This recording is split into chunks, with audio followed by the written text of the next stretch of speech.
Asakaga 3 kilometr qolibdi. Biz Belarusdamiz. Asakaga shunday o'tib kelaman-da, keyin yana sayohatimni davom ettiraveraman.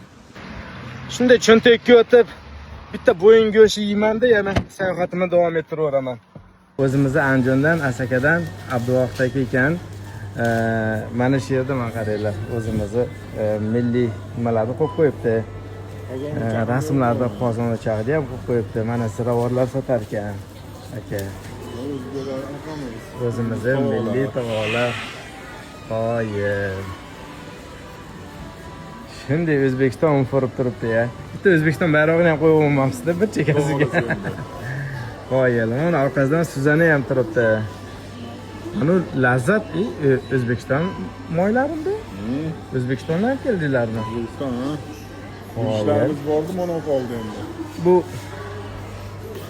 yurishlar Buxoroniki. Moshlar, noxatimiz, choylarimiz.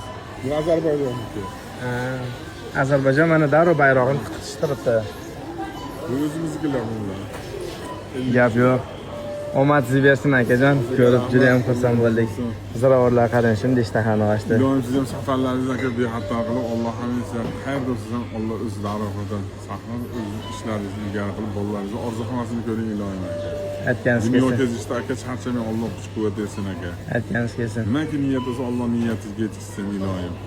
Yaxshi kunlarda yana ko'rishishga Alloh nasib qilib aylasin. Allohu akbar. Aka. Rahmat.